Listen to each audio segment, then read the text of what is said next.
Gyandeep YouTube channel पर आप सबका स्वागत है। आज मैं आप सबको इस वीडियो में रचनाएं एवं रचनाकार के बारे में बताऊंगी। एग्जाम में रचनाएं एवं रचनाकार से क्वेश्चन बनते हैं और वही सारी क्वेश्चन मैं रचनाएं लेकर आई हूं जो कि एग्जाम में पूछे गए हैं, पूछे जाएंगे। तो वीडियो को लास्ट तक जरूर देखें। आप जिस किसी भी एग्जाम की तैयारी कर रहे हैं, आपने हिंदी विषय का चयन किया है, तो आपके लिए वीडियो बहुत ही इंपॉर्टेंट होने वाला है। और वीडियो पसंद आए तो वीडियो को लाइक शेयर सब्सक्राइब करना ना भूले। तो रचनाएं एवं रचनाकार, तो चलिए देखते हैं क्या है रचनाएं एवं रचनाकार। आपको एग्जाम में क्वेश्चन पूछे जाते हैं कि रचनाएं दे दिया जाएगा, पूछा जाएगा इसके रचनाकार कौन है, तो आपको पता होना चाहिए। तो मैं वही रचनाएं लेकर आई हूँ जो कि इम्पोर्टेंट है, एग्जाम में पूछे गए हैं, पूछे जाएंगे। और आपको कभी कभी ऐसे भी क्वेश्चन पूछा जाता है कि रचनाकार का नाम दिया जाएगा, पूछे 4 ऑप्शन में आपको रचनाएं दिए जाएंगे और पूछा जाएगा कि इसमें से रचनाकार की रचनाएं कौन सी हैं, तो आपको पता रहेगा तो आप ऑप्शन में टिक कर पाएंगे। तो चलिए देखते हैं प्रमुख रचनाएं एवं रचनाकार। तो यहाँ पे हैं रचनाकार कौन है, सुमित्रानंद पंत। सुमित्रानंद पंत की रचनाओं के बारे में जानेंगे। सबसे पहले तो जान लेते हैं कि इन्हें प्रकृति का सुकुमार कवि कहा जाता है। क्वेश्चन कई बार पूछा जा चुका है कि प्रकृति का सुकुमार कवि किसे कहा जाता है, तो सुमित्रानंदन पंत को प्रकृति का सुकुमार कवि कहा जाता है। और इनकी रचनाएं क्या क्या हैं, ये चारों रचनाएं जो हैं इंपॉर्टेंट है, एग्जाम में पूछे जा चुके हैं। तो रचनाएं क्या क्या है, कला और बूढ़ा चांद, चिदम्बरा, युगांत और स्वर्णधूलि। तो चिदम्बरा इनकी प्रमुख रचनाएं हैं, कई बार एग्जाम में पूछा गया है। तो कला और बूढ़ा चांद, चिदम्बरा, युगांत और स्वर्णधूलि। रामधारी सिंह दिनकर, इनको क्या कहा जाता है, द्वितीय राष्ट्र कवि के रूप में जाना जाता है। द्वितीय राष्ट्र कवि के रूप में जाने जाते हैं कौन, रामधारी सिंह दिनकर। द्वितीय राष्ट्र कवि, प्रथम राष्ट्र कवि कौन है, मैथिली शरण गुप्त। और द्वितीय राष्ट्र कवि कौन माने जाते हैं, रामधारी सिंह दिनकर। इनकी रचनाएं कौन कौन सी हैं जान लेते हैं। उर्वशी, हुंकार, रेणुका, कुरुक्षेत्र, संस्कृति के 4 अध्याय, परशुराम की प्रतिज्ञा, रीति के फूल, रश्मि रथी। तो उर्वशी जो रचना है, इस रचना के लिए इन्हें ज्ञानपीठ पुरस्कार से सम्मानित किया गया था। उर्वशी रचना के लिए इन्हें ज्ञानपीठ पुरस्कार से सम्मानित किया गया था। किस रचना के लिए, उर्वशी रचना के लिए। और संस्कृति के जो 4 अध्याय इनकी रचना है, ये भी महत्वपूर्ण रचना है।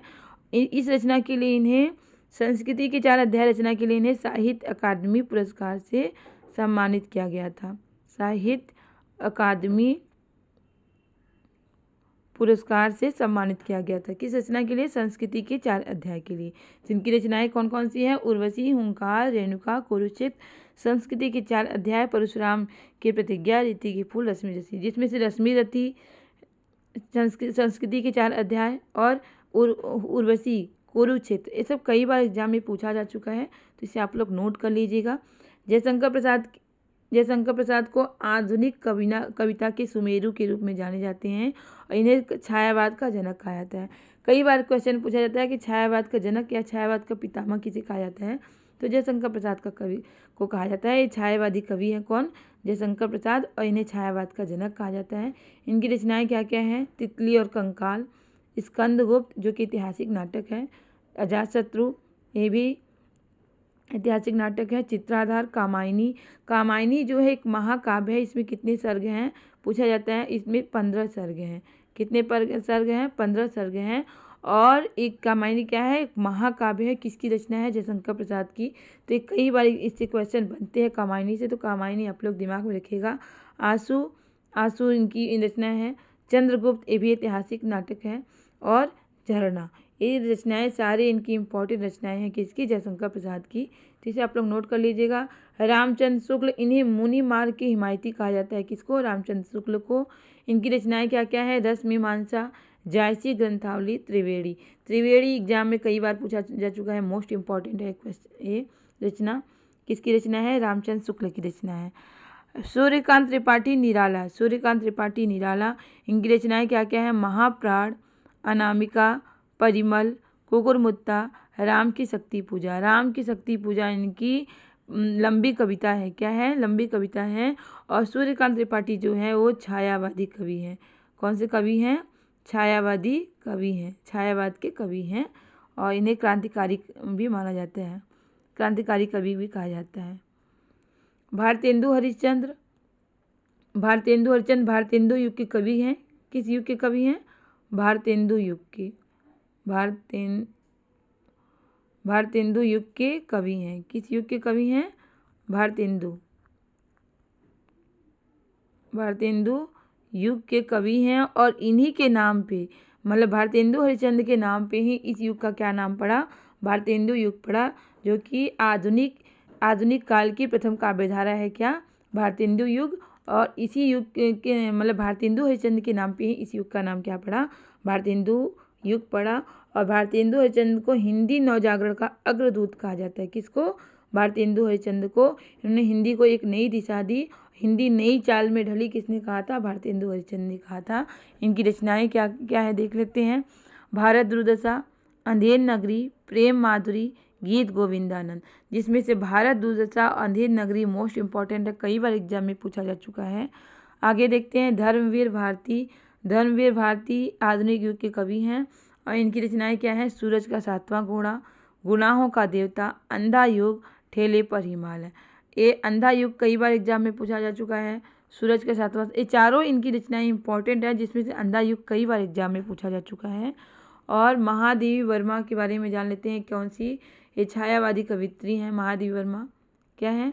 छायावादी कवित्री हैं। और इन्हें आधुनिक युग की मीरा कहा जाता है। इन्हें आधुनिक युग का मीरा कहा जाता है। कई बार एग्जाम में पूछा जा चुका है कि आधुनिक युग का मीरा किसे कहा जाता है? तो महादेवी वर्मा जी को कहा जाता है। इनकी रचनाएं क्या है? नीरजा, रश्मि, मेरा परिवार, यामा, सांध्य गीत, दीप शिखा, अतीत के चलचित्र, निहार। यामा रचना के लिए इन्हें ज्ञानपीठ पुरस्कार से सम्मानित किया गया था। किसे? महादेवी वर्मा जी को। इन्हें इनकी रचना यामा के लिए ज्ञानपीठ पुरस्कार से सम्मानित किया गया। प्रेमचंद जो हैं ये भी आधुनिक काल के कवि हैं। और इन्हें कथा सम्राट कहा जाता है। क्वेश्चन पूछा जा चुका है कि कथा सम्राट किस कवि को, किस रचनाकार को कहा जाता है? तो प्रेमचंद को कहा जाता है। तो ये क्या है? इन्होंने बहुत सी उपन्यास लिखे हैं। इनका एक क्वेश्चन बनता है कि इनका अधूरा उपन्यास कौन सा है? मंगलसूत्र जो है इनका अधूरा उपन्यास है। मंगलसूत्र जो है अधूरा उपन्यास है।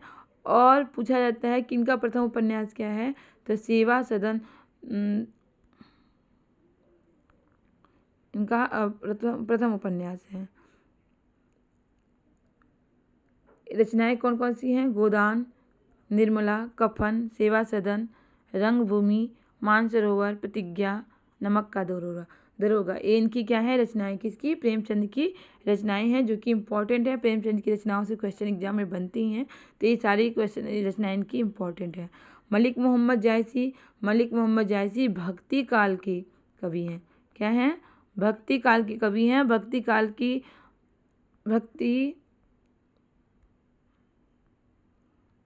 के कवि हैं।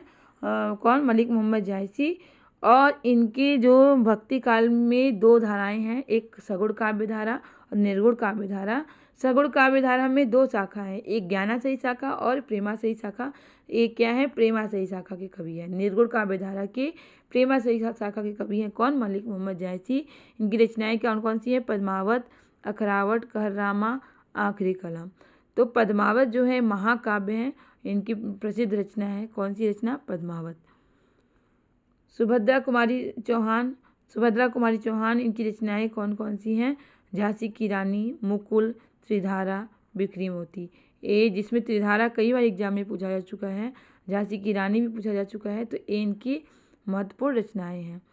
अयोध्या सिंह उपाध्याय हरिऔध को क्या कहा जाता है? कवि सम्राट कहा जाता है। प्रेमचंद को कथा सम्राट कहा जाता है। अयोध्या सिंह उपाध्याय हरिऔध को कवि सम्राट कहा जाता है। और इनसे एक क्वेश्चन और भी पूछा जाता है, हरिऔध दे दिया जाता है, पूछा जाता है किसका उपनाम है या हरिऔध का पूरा नाम क्या है? तो अयोध्या सिंह उपाध्याय हरिऔध है। इनकी रचनाएं क्या है? अधिक खिला फूल, प्रिय प्रवास, रस कलश, वैदेही वनवास। प्रिय प्रवास से क्वेश्चन एग्जाम में कई बार बनता है कि आधुनिक खड़ी बोली का प्रथम महाकाव्य किसे कहा जाता है? तो प्रिय प्रवास जो रचना है किसकी? अयोध्या सिंह उपाध्याय हरिऔध की रचना प्रिय प्रवास को आधुनिक खड़ी बोली का प्रथम महाकाव्य कहा जाता है। प्रिय प्रवास में कितने सर्ग हैं? तो 17 सर्ग हैं इसमें। वैदेही वनवास, इसमें माता सीता के वनवास के बारे में बताया गया है वैदेही वनवास में। रसखान भी भक्ति काल के भक्ति काल के सगुण काव्य धारा के कृष्णा सही शाखा के कवि हैं, मतलब कृष्ण के उपासक हैं। इनकी रचनाएं कौन कौन सी हैं? प्रेम वाटिका, सुजान रसखान, इनकी 2 रचनाएं जो हैं जो कि प्रसिद्ध रचनाएं हैं। सूरदास, सूरदास भी क्या हैं? भक्ति काल के सगुण काव्य धारा के कृष्णा सही शाखा के कवि हैं और एक कृष्ण के भक्त हैं। और साख्य इनकी भक्ति किस भाव की है? साख्य भाव की, मतलब सखा रूप में मानते हैं कृष्ण को ये। और इन्हें वात्सल्य रस का सम्राट कहा जाता है, कई बार पूछा जा चुका है। वात्सल्य रस का सम्राट किसे कहा जाता है? सूरदास को कहा जाता है। अष्टछाप का जहाज भी कहा जाता है। अष्टछाप में कितने कवि हैं? 8 कवि हैं। कितने कवि हैं? 8 कवि हैं, जिसमें से 4 जो हैं वो वल्लभाचार्य के शिष्य हैं और 4 जो हैं वो विट्ठलनाथ के शिष्य हैं। तो सूरदास जो हैं वो वल्लभाचार्य के शिष्य हैं। किसके? वल्लभाचार्य के शिष्य हैं। सूरदास वल्लभाचार्य के शिष्य हैं और सूरदास जो हैं अष्टछाप के प्रमुख कवि माने जाते हैं। क्या माने जाते हैं? प्रमुख कवि माने जाते हैं और इन्हें अष्टछाप का जहाज भी कहा जाता है। किसको? सूरदास को। इनकी रचनाओं के बारे में जान लेते हैं। इनकी रचनाएं क्या क्या हैं? सूर सागर, सूर सरावरी, साहित्य लहरी, इनकी क्या है? प्रमुख रचनाएं हैं। मैथिली चरण गुप्त, मैथिली चरण गुप्त प्रथम राष्ट्र कवि के नाम से जाने जाते हैं। आपको मैंने पहले ही बताया, मैथिली चरण गुप्त को प्रथम राष्ट्र कवि कहा जाता है और रामधारी सिंह दिनकर को द्वितीय राष्ट्र कवि कहा जाता है। मैथिली चरण गुप्त को राष्ट्र कवि की उपाधि दी गई थी। किस रचना के लिए? भारत भारती रचना के लिए इन्हें राष्ट्र कवि की उपाधि दी गई थी। किसने दी थी उपाधि? महात्मा गांधी ने दी थी। किसने? महात्मा गांधी जी ने ये उपाधि दी थी। क्या? राष्ट्र कवि की उपाधि दी थी। किसको? मैथिली चरण गुप्त को। किस रचना के लिए इनको ये उपाधि मिली थी? भारत भारती रचना के लिए मिली थी। तो इनकी रचनाओं के बारे में जान लेते हैं। भारत भारती, साकेत, जयद्रथ वध और यशोधरा। तो साकेत जो इनका है महाकाव्य है, इसमें राम काव्य है, ये राम के बारे में बताया गया है, राम जी के जीवन के बारे में बताया गया है। और साकेत का जो है सबसे मार्मिक सर्ग कौन सा माना जाता है? तो आप कौन सा सर्ग सबसे मार्मिक है? तो नौवां सर्ग जो है वो इनका साकेत का सबसे क्या है? मार्मिक सर्ग है। क्यों? क्योंकि उसमें उर्मिला के वियोग के बारे में बताया गया है। उर्मिला जो है वो लक्ष्मण जी की पत्नी है और उन लक्ष्मण जी जब वन को आते हैं, वन में जाते हैं, तो उर्मिला के वियोग का वर्णन उसमें दिखाया गया है। किसमें? साकेत के 9वें सर्ग में, जो कि सबसे मार्मिक सर्ग है। कबीरदास जो है ये भी भक्ति काल के, कबीरदास जी भी भक्ति काल के निर्गुण काव्य धारा के ज्ञानाश्रयी शाखा के कवि हैं। 2 शाखा है, ज्ञानाश्रयी, प्रेमाश्रयी। तो ये निर्गुण काव्य धारा के ज्ञानाश्रयी शाखा के कवि हैं और इन्हें ज्ञानाश्रयी शाखा के प्रमुख कवि माने जाते हैं। प्रतिनिधि कवि या प्रमुख कवि माने जाते हैं। कौन? कबीरदास जी। और इन्हें वाणी का डिक्टेटर कहा जाता है। ये कई बार एग्जाम में पूछा जा चुका है कि कबीर को वाणी का डिक्टेटर कहा जाता है। किसने कहा है इन्हें वाणी का डिक्टेटर? हजारी प्रसाद द्विवेदी जी ने इन्हें वाणी का डिक्टेटर कहा है। किसे? कबीरदास जी को। इनकी भाषा को वाणी का डिक्टेटर कहा है। रचनाएं इनकी क्या है? इनकी रचनाएं बीजक से में संग्रहित है। कौन कौन सी? साखी, शबद, रामायणी की रचनाएं हैं। केशवदास, ये भी रीति काल के कवि हैं। कौन? केशवदास। कठिन काव्य का प्रेत इन्हें किसे कहा जाता है? किसने कहा है इन्हें? रामचंद्र शुक्ल ने इन्हें कठिन काव्य का प्रेत कहा है। किसे? केशवदास को। केशवदास को कठिन काव्य का प्रेत कहा है। क्वेश्चन कई बार पूछा जा चुका है कि कठिन काव्य का प्रेत किसे कहा जाता है? केशवदास को कहा जाता है। इनकी रचनाओं से क्वेश्चन बनते हैं। कौन कौन सी रचनाएं हैं? रसिक प्रिया, रामचंद्रिका, कवि प्रिया, रतन बावनी, वीर सिंह देवचरित, विज्ञान गीता, जहांगीर जस चंद्रिका, नखशिख। जिसमें रामचंद्रिका कई बार पूछा जा चुका है, विज्ञान गीता के बारे में भी पूछा जा चुका है और जहांगीर जस चंद्रिका कई बार पूछा जा चुका है। और ये इन सारी रचनाएं इनके क्या हैं? इंपॉर्टेंट है, तो इसलिए आप लोग नोट कर लीजिएगा। हरिवंश राय बच्चन को हालावादी कवि कहा जाता है। क्वेश्चन पूछा जाता है हालावादी कवि किसे कहा जाता है? तो 4 ऑप्शन दिया जाएगा, जिसमें हरिवंश राय बच्चन का नाम रहेगा। तो आप लोग उसमें किसमें टिक करना पड़ेगा? हरिवंश राय बच्चन में। इनकी रचनाएं कौन कौन सी हैं? इनकी जितनी भी रचनाएं हैं इंपॉर्टेंट है। मधुशाला, मधुकलश, निशा निमंत्रण, क्या भूलूं क्या याद करूं। ये क्या भूलूं क्या याद करूं कई बार पूछा जा चुका है। मधुशाला भी पूछा जा चुका है, निशा निमंत्रण, ये चारों रचनाएं कई बार एग्जाम में पूछे जा चुके हैं, तो आप लोग नोट कर लीजिएगा। तुलसीदास जो हैं ये भी भक्ति काल के कवि हैं। भक्ति काल में भक्ति काल के कवि हैं ये। भक्ति काल में 2 शाखाएं हैं, सगुण निर्गुण, जिसमें सगुण काव्यधारा कवि हैं। सगुण काव्यधारा में 2 शाखा आता है, कृष्णाशयी शाखा, रामाशयी शाखा। तो ये रामाशयी शाखा कवि हैं, मतलब राम के उपासक हैं। इनकी भक्ति किस भाव की है, क्वेश्चन पूछा जाता है इनकी भक्ति किस भाव की है, तो इनकी भक्ति दास्य भाव की है। और इन्हें क्या क्या कहा जाता है, किस नाम से की उपाधि दी गई है इनको, कवि शिरोमणि की उपाधि दी गई है, लोक नायक की उपाधि दी गई है, हिंदी का जाति कवि कहा गया है इनको, मानस का हंस कहा गया है। एग्जाम में कई बार पूछा जा चुका है कि मानस का हंस किस कवि को कहा जाता है, तो तुलसीदास को कहा जाता है। इनकी रचनाएं क्या हैं जान लेते हैं। इनकी 12 रचनाएं हैं, 12 ग्रंथ हैं, और जिससे क्वेश्चन बनते हैं एग्जाम में रचनाओं से इनके। तो क्या है, विनय पत्रिका, दोहावली, पार्वती मंगल, वैराग्य संदीपनी, राम आज्ञा प्रश्न, रामलला नाथू, जानकी मंगल, रामचरितमानस, कृष्ण गीतावली, वर्वे रामायण, कवितावली। तो विनय पत्रिका जो रचना है, पूछा जाता है इसकी भाषा क्या है, तो ब्रज भाषा है। विनय पत्रिका की भाषा क्या है, ब्रज भाषा है। और इनकी जो रामचरितमानस है, इससे भी क्वेश्चन बनता है कि रामचरितमानस की भाषा क्या है, तो अवधी भाषा है। क्या है, अवधी भाषा है रामचरितमानस की। और ये भी पूछा जाता है कि रामचरितमानस में कितने कांड हैं, तो रामचरितमानस में 7 कांड हैं। कितने कांड हैं रामचरितमानस में? 7 कांड हैं। 7 कांड हैं। और 7 कांड के नाम आपको पता होना चाहिए, क्या कौन कौन से हैं। अयोध्या कांड, सुंदर कांड, अरण्य कांड, बाल कांड, लंका कांड और अरण्य कांड और किष्किंधा कांड और उत्तरकांड। 7 कांड है किसमें, रामचरितमानस में, तो आपको पता होना चाहिए। और मीराबाई भी क्या है, भक्ति काल की कवित्री हैं।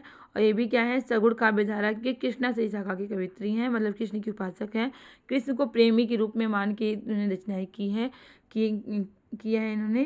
तो इनकी रचनाएं क्या कौन कौन सी है, गीत गोविंद की टीका, नरसिंह जी का मायरा, राग सोरठा, राग गोविंद, मलार राग, सत्यभामानुन रुसंग, मीरा की गरबी, रुक्मणी मंगल। ये किसकी रचनाएं हैं, मीराबाई की रचनाएं हैं। कालिदास की रचनाओं के बारे में जान लेते हैं। कालिदास की रचनाएं कौन कौन से हैं। इनकी रचनाएं संस्कृत भाषा में हैं।